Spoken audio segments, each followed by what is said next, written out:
দর্শক, Pakistan super league পিএসএলে Lahore কালান্দার্সের হয়ে 4 ছক্কার innings খেলেন রিশাদ। ইসলামাবাদ ইউনাইটেডের বিপক্ষে রেকর্ড করলেন তিনি। রিশাদ এদিন মাত্র 17 বলে 40 রানের বিধ্বংসী এক ইনিংস খেলে রীতিমতো সবার নজর কেড়েছেন এই লেগ স্পিনার রিশাদ হোসেন। দর্শক, ভিডিওটি না টেনে সম্পূর্ণ দেখার অনুরোধ রইল। ইতিমধ্যে চলছে পাকিস্তান সুপার লিগ পিএসএলের এবার আসর।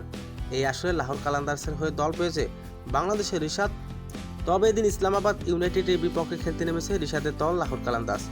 শুরুতে এদিন টস জিতে আগে ব্যাটিং করার সিদ্ধান্ত নেন শাহিন শাহ আফ্রিদি। তারা আগে ব্যাটিং করতে নেমে শুরু থেকে দুর্দান্ত খেলতে থাকেন দুই ওপেনার। তবে এদিন 80 রানের মাথায় 4 উইকেট হারায় লাহোর কালান্দার্স। এরপর ব্যাটিংয়ে আসে বাংলাদেশের লেগ স্পিনার রিশাদ হোসেন।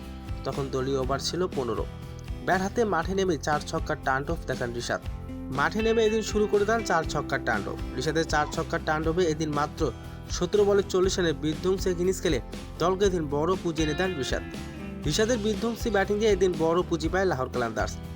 4 ছক্কার টান্ডবী ইনিংসে এদিন 200 রানের লক্ষ্য দাঁড় করায় লাহোর কালান্দার্স। তো দর্শক, রিশাদের এমন বিধ্বংসী ব্যাটিং আপনার কেমন লেগেছে? দর্শক, জানিয়ে দিন আপনার মূল্যবান মতামতটি কমেন্ট বক্সে।